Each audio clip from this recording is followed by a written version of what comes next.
finger.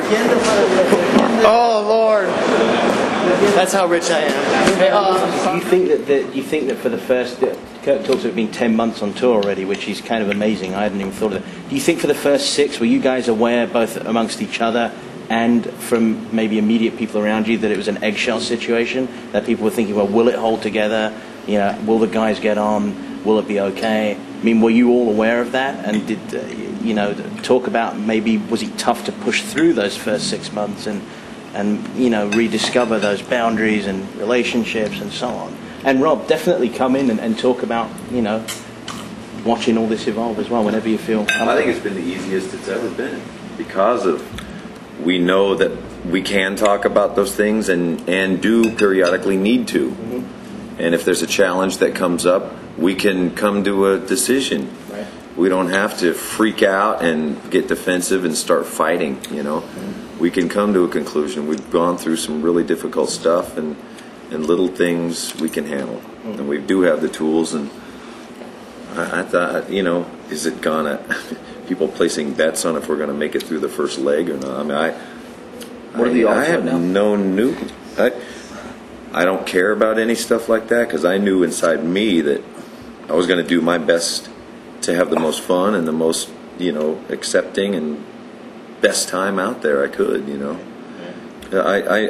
I felt stronger than ever, so there was no doubt that we'd keep going. I mean, I just wondered if there was a, you know, from management and again, I don't know, from agents, I mean, if there was this sort of, if you're aware of this trepidation to approach you that first time and say, you know what, guys, you know, it would be really great if you would, you know, play these small markets that you haven't played for years, but we know. But that's been on the table for a long time. Okay. Right. We knew we wanted to get back into the B markets and you know, Middle America and all the places that we used to hit. Mm-hmm. A place with an arena, any place that had an arena, you know, that made it, you know, financially feasible to get there and do a show, you know, without losing our shirts on it. And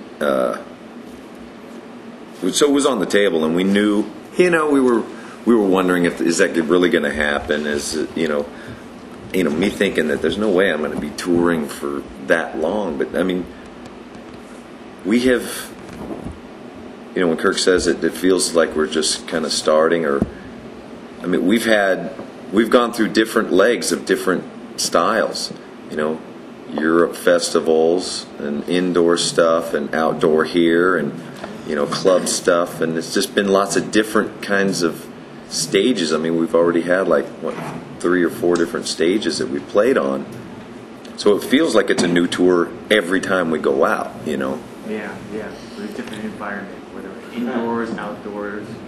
I mean, I think what's really great is the fact that we're going to Europe for the 3rd time again. Yeah, right. You know, the schedule looks 4th time.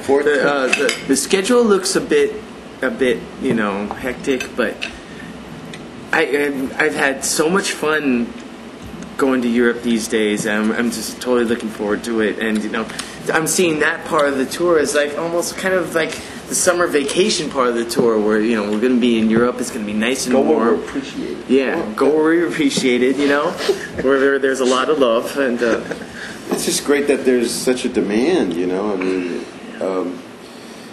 You know, going to Australia was really, really fun. I mean, it was summer that down was there. great too, yeah. You know, it was winter out here, summer down there. Got to, you know, go hang out at the beach and, you know, touring with the variety of bands that we got to tour with in Australia was also a great time, you know.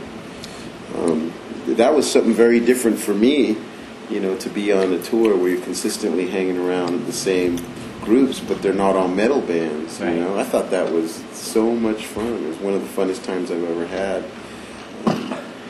But that keeps things fresh, you know. It keeps things right. I mean, you know, welcome to this periodic thing that we do called a roundtable. I have to put you on the spot and seriously just ask, I mean, working with these guys, I mean, talk about that. Talk about, you know, strengths, weaknesses, things that you've found that you've had to adapt to, things you might have thought of them as players walking in and found out now that you're playing with them.